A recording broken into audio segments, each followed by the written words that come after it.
हम लोग डिस्कस करेंगे अब रेप्लिकेशन के बारे में। तो रेप्लिकेशन में जो मेन एंजाइम होता है वो है DNA dependent DNA polymerase. DNA polymerase क्यों बोलते हैं इसको? क्योंकि ये डीएनए के ऊपर डिपेंड होता है, यानी यहाँ पहले से अगर कोई डीएनए मौजूद है, यहाँ पे आप देख रहे हैं ये डीएनए है, ये भी डीएनए इधर है, और इसी डीएनए के ऊपर ये वर्क करके एक दूसरा डीएनए यहाँ पे बना रहा है, इस तरह से और इस तरह से। तो इसीलिए इसको हम लोग बोलते हैं डीएनए डिपेंडेंट, यानी पहले से कोई डीएनए मौजूद है, उसके अगेंस्ट ये दूसरा डीएनए बनाता है, या उसके वो एक टेम्पलेट की तरह काम कर रहा है, उसी के हिसाब से ये दूसरा वाला हेलिक्स बनाता है। ठीक है, एक हेलिक्स मौजूद है और दूसरा हेलिक्स उसी के बेसिस पे बन रहा है कि जैसा जो भी उसका सीक्वेंस है उसके हिसाब से। इसीलिए इसको हम लोग बोलते हैं डीएनए डिपेंडेंट। ठीक है, इसके बाद इसमें जो खासियत होती है वो क्या है, सबसे स्पेसिफिसिटी क्या है इसकी? तो इसमें जो स्पेशलिटी है वो ये है कि ये हाई एफिशिएंट होता है और इसके साथ साथ हाई डिग्री ऑफ एक्यूरेसी होता है। एक्यूरेसी का मतलब बिल्कुल सही सीक्वेंस में बनाता है डीएनए को।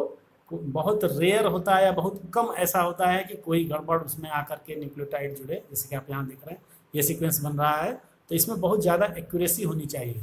तो डीएनए का जो रेप्लिकेशन है या डीएनए की जो कॉपिंग है वो तभी सक्सेसफुल मानी जाएगी जब उसमें हाई डिग्री ऑफ एक्यूरेसी हो, यानी जो टेम्पलेट हो उसी के हिसाब से ही दूसरा डीएनए बने, उसी के हिसाब से नाइट्रोजनस बेस का सीक्वेंस आकर जुड़े, कोई दूसरा ना जुड़े। तो इस एंजाइम की ये स्पेशलिटी होती है कि इसकी जो एक तो ये हाईली एफिशिएंट भी होता है और दूसरी इसकी एक्यूरेसी भी बहुत होती है। किसी भी ऐसे न्यूक्लियोटाइड को नहीं जुड़ने देता है जो सीक्वेंस में नहीं है या सीक्वेंस के हिसाब से, टेम्पलेट के हिसाब से नहीं है। ठीक है, तो इसीलिए इसको हम लोग कहते हैं कि ये high efficient and high degree accuracy होता है। अब हम लोग ई कोलाई की अगर बात करें तो ई कोलाई में जैसा कि मैंने बताया था कि 4.6 इंटू 10⁻⁶ बेस पेयर होते हैं और इनका जो रेप्लिकेशन टाइम होता है वो कितना होता है 38 मिनट्स।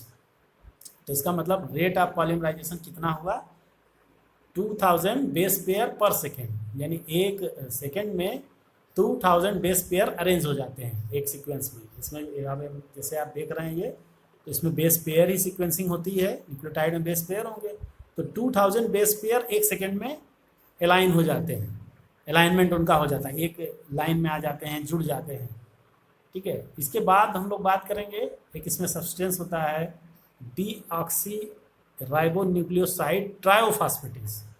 तो जिसकी क्या खास बात है कि ये जो है डुअल नेचर का होता है। डुअल नेचर का मतलब एज ए सबस्ट्रेट भी काम करता है और पॉलीमराइजेशन के लिए जो एनर्जी की ज़रूरत होती है उसको भी ये प्रोवाइड कराता है। ट्रायोफॉस्फेट वर्ड थोड़ा आपको कन्फ्यूजिंग हो रहा होगा यहाँ पे। जनरली जो होता है मॉलिक्यूल वो डीऑक्सी राइबोन्यूक्लियोसाइड फॉस्फेटेज होता है। इसमें जो 2 टर्मिनल फॉस्फेटेज हैं, 2 टर्मिनल फॉस्फेट्स हैं, वो हाई एनर्जी फॉस्फेट बॉन्ड होते हैं उनमें, जैसे कि एटीपी में होते हैं। तो जो बेसिक मालिक्यूल है या सबस्ट्रेट मालिक्यूल है वो यही है। बाद में इसमें से 2 फॉस्फेट ग्रुप निकल जाते हैं, सिंगल फॉस्फेट ग्रुप बचता है। वही फिर जैसा कि आपने स्ट्रक्चर में देखा था कि जो एक फॉस्फेट ग्रुप होता है, नाइट्रोजनस बेस होता है और पेंटोज शुगर होती है, ये 3 चीज़ होती है। तीनों चीज़ इसमें भी है, मगर इसमें फॉस्फेट ग्रुप 3 है, लेकिन 3 में से 2 जो है वो रिलीज हो जाते हैं। कैसे रिलीज होते हैं? एनर्जी को रिलीज करते हुए वो रिलीज हो जाते हैं। तो सिंगल फॉस्फेट बचता है जो कि फिर डीएनए का स्ट्रक्चर बनाता है। तो यहाँ पे हमारे कहने का मतलब ये कि जो ये सब्सटेंस है, जो मालिक्यूल है डीऑक्सी राइबोन्यूक्लियोसाइड ट्रायोफॉस्फेट, ये एक्चुअली क्या है, ये सबस्ट्रेट की तरह भी काम कर रहा है और एनर्जी भी प्रोवाइड करा रहा है। तो आप समझ गए होंगे कि कैसे ये सबस्ट्रेट की तरह काम कर रहा है और कैसे ये एनर्जी प्रोवाइड कर रहा है। इसमें जो डबल फॉस्फेट बॉन्ड है वो टूट करके अलग हो जाते हैं, यानी 2 फॉस्फेट मालिक्यूल निकल जाते हैं। जो सिंगल बचता है वो डीएनए का पार्ट बनाता है, और जो 2 मालिक्यूल निकले तो निकलते टाइम पे वो एनर्जी को रिलीज करते हैं, जिसकी वजह से इस पूरे प्रोसेस को एनर्जी मिलती है। अब हम लोग रेप्लिकेशन फॉर्क की बात करें तो फॉर्क आप देख रहे हैं जैसे फॉर्क होता है, आपने फिजिक्स में भी देखा होगा, ऐसे फॉर्क होता है ना, या ऐसे इस तरह से होता है।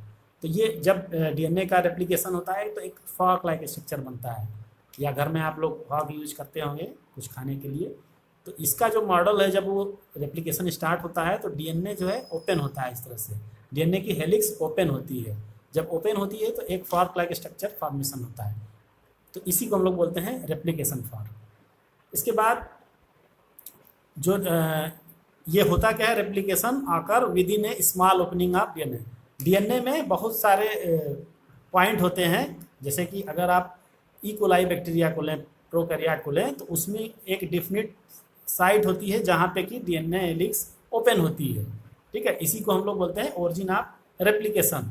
यूकैरियोट में क्या होता है, यूकैरियोट में ये एक से ज़्यादा पॉइंट हो सकते हैं जहाँ पे डीएनए हेलिक्स ओपन होती है। तो जब हेलिक्स ओपन होगी तो ये फॉर्क लाइक स्ट्रक्चर यहाँ पे फॉर्मेशन होगा। जब हेलिक्स ओपन होगी तभी उसमें दूसरा हेलिक्स जो होगा वो बनना शुरू होगा। जैसे कि ये एक डीएनए है यहाँ पे, और यहाँ पे ये ऐसे ओपन हो गया। जब ओपन हो गया तो क्या होगा, यहाँ पे एक हेलिक्स इधर बनने लगेगा, एक हेलिक्स इधर बनने लगेगी। तो इसीलिए इस रेप्लिकेशन फॉर्म का या डीएनए का ओपन होना, हेलिक्स का ओपन होना जरूरी है नए स्ट्रैंड के फॉर्मेशन के लिए या डीएनए के रेप्लिकेशन के लिए। फिर क्या होता है इसमें, हम देखते हैं कि जैसे ये फॉर्क ओपन हो गई तो इधर ये जो डायरेक्शन आप देख रहे हैं ये 5 to 3 डायरेक्शन है, ये इधर से इधर 5 to 3 डायरेक्शन। तो इसमें एक खास बात ये होती है कि जो नया डीएनए बनेगा, new DNA synthesize only in 5 to 3 direction. जो नया स्ट्रैंड बनेगा, जो नई हेलिक्स बनेगी, वो हमेशा कब बनेगी, स्ट्रैंड कहें या हेलिक्स कहें एक ही बात है। तो newly strand always synthesize in own 5-3 direction. खुद का उसका जो डायरेक्शन होगा वो 5 to 3 डायरेक्शन होगा, और जो अपोजिट वाला या टेम्पलेट होगा वो कैसा होगा, 3 to 5 होगा। देखिए इसमें देखते हैं, इसको हम लोग बोलते हैं टेम्पलेट डीएनए। ये जो आपका ये है, क्यों यहाँ पे ये टेम्पलेट का फॉर्मेशन कर रहा है, पेरेंट स्ट्रैंड है ये, इसी को हम लोग टेम्पलेट डीएनए बोलते हैं। क्यों, क्योंकि इस पे जो न्यूक्लियोटाइड का सीक्वेंस होगा, नाइट्रोजनस बेस का सीक्वेंस होगा, उसी के अगेंस्ट इस पे बनेगा। तो पेरेंट डीएनए ये हुआ और न्यू स्ट्रैंड ये वाला हुआ, ये वाला और ये वाला। ठीक है, तो इसमें जो हम देखते हैं जो नया स्ट्रैंड फॉर्मेशन हो रहा है, ये क्वेश्चन कंपटीशन में बहुत पूछा जाता है कि ये जो स्ट्रैंड है इसका डायरेक्शन क्या होगा। कभी इसको पूछते हैं, कभी इसको पूछते हैं, कभी पेरेंट डीएनए के बारे में, टेम्पलेट डीएनए के बारे में पूछा जाता है, तो कभी ये न्यूली सिंथेसाइज स्ट्रैंड के बारे में पूछा जाता है। ठीक है, तो इस तरह से आपको इसमें कंफ्यूज नहीं होना है। ये जो नया वाला बनता है ये हमेशा 5 to 3 डायरेक्शन। देखिए इसमें ये 5 डायरेक्शन है, ये 3 डायरेक्शन है। इसमें क्या होगा, इसमें ये 3 डायरेक्शन होगा, इसमें 5 होगा, अपोजिट होगा। इसी तरह इधर भी देखते हैं, यहाँ भी 5 to 3 डायरेक्शन में फॉर्मेशन हो रहा है, 5 to 3, 5 to 3, 5 to 3। इधर ये 5 to 3 ऐसे है। तो हमेशा जो न्यूली सिंथेसाइज होगा डीएनए वो ऑलवेज उसका खुद का डायरेक्शन 5 to 3 होगा।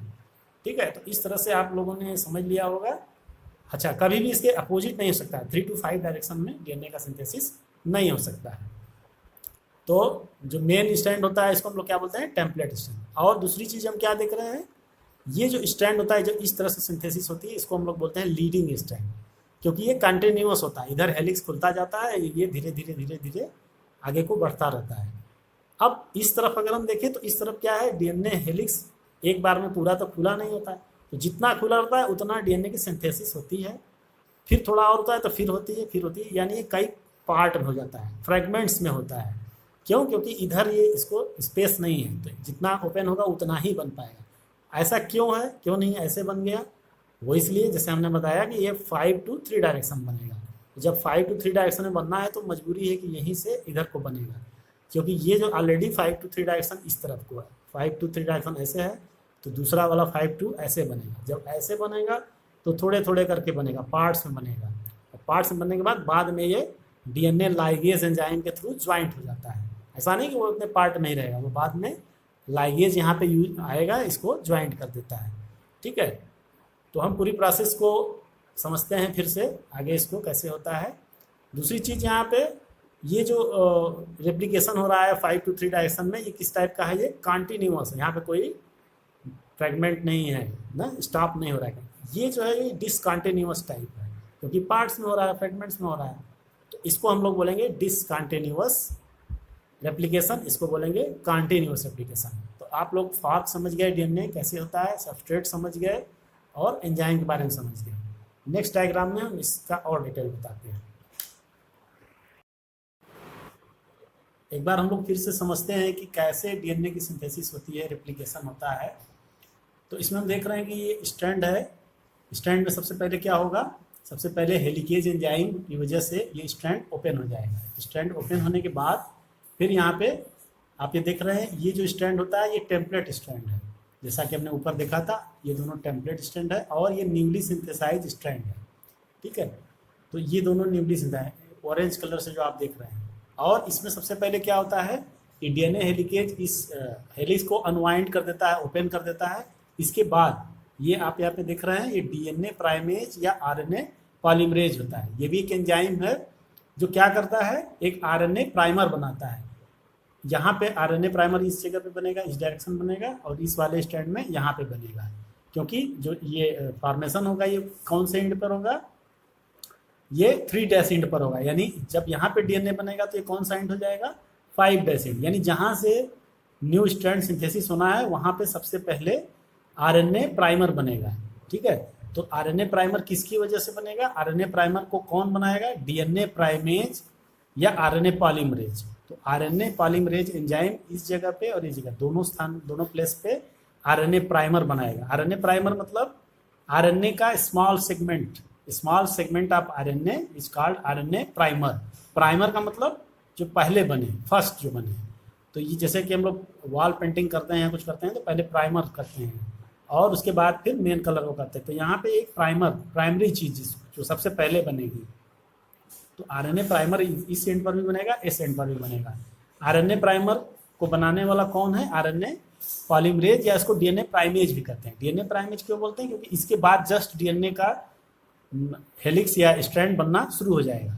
तो चूंकि एक तरह से ये डीएनए को भी स्टार्टिंग पॉइंट देता है, इसलिए इसको हम लोग डीएनए प्राइमेज भी कहते हैं। और आरएनए पॉलीमरेज इसलिए कहते हैं क्योंकि आरएनए की सिंथेसिस करता है। तो यहाँ पे एक आरएनए पॉलीमरेज या डीएनए प्राइमेज बनाएगा आरएनए प्राइमर, यहाँ भी या जहाँ जहाँ से डीएनए की सिंथेसिस होनी है वहाँ सबसे पहले आरएनए प्राइमर बनेगा। यहाँ पे आप देख रहे हैं, यहाँ भी आरएनए प्राइमर है, यहाँ भी आरएनए प्राइमर है। क्यों, क्योंकि यहाँ पे पूरा स्ट्रैंड एक बार में नहीं बनता है, फ्रैगमेंट्स में बनता है। तो इसीलिए यहाँ पे एक के बजाय 2, 3, 4 आपको आरएनए प्राइमर दिखाई देंगे। ठीक है, इस आरएनए प्राइमर बनने के बाद फिर क्या होगा, फिर जो हमारा मेन एंजाइम है डीएनए पॉलीमरेज 3 वो एक्ट करेगा और इसके प्रेजेंस की वजह से यहाँ पे जो डीऑक्सी रिबोन्यूक्लियोटाइड हैं उनकी सीक्वेंसिंग होगी और डीएनए की सिंथेसिस शुरू हो जाएगी। अब आप देखिए, ये जो हेलिकल है ये धीरे धीरे आगे की तरफ अनवाइंड होता जा रहा है। यहाँ से शुरू हुआ, इधर की तरफ अनवाइंड खुलता जा रहा है। जैसे आप कभी रस्सी वगैरह, तो कोई तार वगैरह बिजली का खोलते हैं तो अनवाइंड करते हैं ना उसको, उसी तरह ये खुलता जाएगा, आगे को खुलता जा रहा है। और यहाँ पे डीएनए का स्ट्रैंड सिंथेसिस होना शुरू हो जाता है। और जैसे जैसे ये खुलता जाएगा वैसे वैसे ये आगे को सिंथेसिस डीएनए की होती जाएगी। डीएनए की दूसरे स्ट्रैंड के न्यूली सिंथेसाइज स्ट्रैंड की सिंथेसिस आगे को बढ़ने लगेगी। और इस स्ट्रैंड को हम लोग बोलते हैं लीडिंग स्ट्रैंड। लीडिंग स्ट्रैंड का मतलब ये फेयरली कंटिन्यूअसली ये जो है कि सिंथेसाइज हो रहा है, इसीलिए इसको हम लोग कॉन्टिन्यूअस सिंथेसिस भी बोलते हैं, क्योंकि यहाँ पे कोई फ्रेगमेंट जैसा स्ट्रक्चर नहीं है। जबकि इधर वाला ये होता है, ये डिसकंटिन्यूअस है, तो इसको हम लोग लैगिंग स्ट्रैंड बोलते हैं। तो ये लीडिंग स्ट्रैंड है, ये लैगिंग स्ट्रैंड है। लीगिंग का मतलब ये बहुत फेयरली स्ट्रैंड सिंथेसिस हो रही है, इसमें किसी तरह का कोई फ्रेगमेंटेशन नहीं है। और तो यहाँ पे आरएनए प्राइमर सबसे पहले बना, इसके बाद फिर उसके आगे डीएनए पॉलीमराइज होता जा रहा है। डीएनए के जो न्यूक्लियोटाइड्स हैं वो उनका सीक्वेंसिंग होता जा रहा है और डीएनए सेकेंड हेलिक्स फॉर्मेशन होना शुरू हो जाता है और ये इधर को अनवाइंड होता जाएगा, ये आगे को बढ़ता जाएगा। तो आपने यहाँ पे देख लिया कि डीएनए पॉलीमरेज का 3rd का क्या फंक्शन है। जब ये आरएनए प्राइमर यहाँ बन गया उसके बाद डीएनए पॉलीमरेज एंजाइम क्या करेगा, जो डीएनए डीऑक्सीरिबोन्यूक्लियोटाइड्स हैं उनको यहाँ पे सीक्वेंस कर देगा और ये स्ट्रैंड आगे को बढ़ता चला जाएगा। अब इसके बाद हम देखते हैं कि ये जो आपका फ्रेगमेंट्स है, इसको सबसे पहले एक जापानी साइंटिस्ट ने बताया था जिनका नाम था ओकाजाकी। तो उसी के नाम पे, उन्हीं के नाम पे इनको हम लोग ओकाजाकी फ्रेगमेंट्स भी बोलते हैं। नाम आपको स्पेलिंग क्लियर दिख रही होगी। तो इस तरह से ये आपने देखा इसकी यहाँ पे कौन कौन सा एंजाइम यूज हुआ। सबसे पहला एंजाइम था डीएनए हेलिकेज। हेलिकेज का मतलब जो हेलिक्स को ओपन किया। फिर डीएनए प्राइमेज या आरएनए पॉलीमरेज जो आरएनए प्राइमर बनाया। फिर इसके बाद डीएनए पॉलीमरेज 3rd जिसने इस डीएनए स्ट्रैंड की सिंथेसिस किया। इसके बाद यहाँ पे एक एंजाइम और होता है, उसका नाम है डीएनए लाइगेज। इस तरफ जो ये फ्रेगमेंट्स बन रहे हैं इनको ज्वाइंट भी तो होना जरूरी है, ये ऐसे तो नहीं रह सकते। तो डीएनए लाइगेज ये जो फ्रेगमेंट्स हैं इनको बाद में आपस में अटैच कर देता है। तो ये कंटिन्यूअस स्ट्रैंड बन जाता है। यानी डीएनए लाइगेज जो है, लाइगेज नाम ही आपका देखते हैं ना, लाइगेट करना, किसी चीज़ को टाई करना, लाइगेट करना, बांधना। तो डीएनए लाइगेज क्या करता है, जो फ्रेगमेंट्स हैं उनको कंटिन्यूअस बना देता है। तो हम कह सकते हैं DNA ligase continue fragments of discontinuous DNA fragments. यहाँ पे एक एंजाइम और एक्ट करता है, उसका नाम है डीएनए पॉलीमरेज फर्स्ट। वो क्या करता है, ये प्रोसेस कंप्लीट होने के बाद जो आरएनए प्राइमर है इसको अलग कर देता है, किनारे से हटा देता है। हटाने से क्या होगा, यहाँ से भी हटा देगा, यहाँ से भी, कि ये फिर पूरा डीएनए है वो हेलिक्स अलग हो जाएगी, दोनों न्यू डीएनए अलग अलग हो जाएंगे और फिर उसमें फर्दर कोई भी पॉलीमराइजेशन वगैरह नहीं होगा। तो इस तरह से रिप्लिकेशन कंप्लीट हो जाता है। आज हम लोग स्टडी करेंगे सेंट्रल डोग्मा के बारे में, थोड़ा सा जान लें कि क्या चीज़ है सेंट्रल डोग्मा। तो central dogma means flow of information, genetic flow of information. कहने का मतलब कि डीएनए से इंफॉर्मेशन कहाँ फ्लो आती है, एमआरएनए में। किस प्रोसेस है, ट्रांसक्रिप्शन, जिसके बारे में हम लोग आगे डिस्कस करेंगे। फिर दूसरी प्रोसेस होती है ट्रांसलेशन। ट्रांसलेशन का मतलब इसी एमआरएनए पे जो जेनेटिक इंफॉर्मेशन होती है वो प्रोटीन के फॉर्मेशन में आ जाती है, काम आती है। यानी एमआरएनए यहाँ पे डिकोड हो जाता है, यानी डीएनए से कोड होकर एमआरएनए बनता है, एमआरएनए से फिर वो डीकोड होकर के प्रोटीन बनती है। ठीक है, तो जैसा डीएनए होगा उसी के हिसाब से एमआरएनए बनेगा और उसी के हिसाब से फिर प्रोटीन बनेगी। ये ट्रांसक्रिप्शन बोला गया, डीएनए से एमआरएनए का बना ट्रांसक्रिप्शन, और एमआरएनए से प्रोटीन का फॉर्मेशन ट्रांसलेशन होता है। ट्रांसलेशन एक डिटेल प्रोसेस है, हम लोग डिटेल में डिस्कस करेंगे दोनों चीज़ों को, ट्रांसक्रिप्शन और ट्रांसलेशन को। लेकिन ये एक सेंट्रल डोग्मा का मतलब flow of information, flow chart, जैसे आप कंप्यूटर पढ़ते हैं फ्लो चार्ट, ये किस तरफ को इंफॉर्मेशन या प्रोसीजर फ्लो हो रहा है, कैसे इंफॉर्मेशन जा रही है। तो डीएनए पे जो इंफॉर्मेशन है वो एमआरएनए पर आएगी, और जो एमआरएनए पे इंफॉर्मेशन है वो फिर प्रोटीन के फॉर्म में एक्सप्रेस होगी। तो ये एक रूट है, एक कह सकते हैं इंफॉर्मेशन का फ्लो है, फ्लो चार्ट है इस तरह से। अगर डीएनए से दूसरा डीएनए बनता है तो उसको हम बोलेंगे रेप्लिकेशन। जैसे आप यहाँ दिख रहे हैं ऐसे कर्व करके दिखाया गया है, इसका मतलब डीएनए से जब डीएनए दूसरा बनता है तो उस प्रोसेस को हम लोग रेप्लिकेशन बोलते हैं। एक होता है रिवर्स ट्रांसक्रिप्शन, अगर एमआरएनए से डीएनए बन जाए वापस से, जनरली डीएनए से एमआरएनए बनता है, लेकिन वायरस के अंदर एमआरएनए से डीएनए भी बन सकता है। तो ये ट्रांसक्रिप्शन के उलट है, रिवर्स है, इसीलिए इसको क्या बोलते हैं, रिवर्स ट्रांसक्रिप्शन। ठीक है, तो ये जो सेंट्रल डोग्मा या फ्लो ऑफ इंफॉर्मेशन मेथड दिया गया, टेक्निक दी गई, वो फ्रांसिस क्रिक ने दिया था। तो इस तरह से central dogma is genetic information flow या जेनेटिक फ्लो ऑफ इंफॉर्मेशन, इस तरह से आप कह सकते हैं।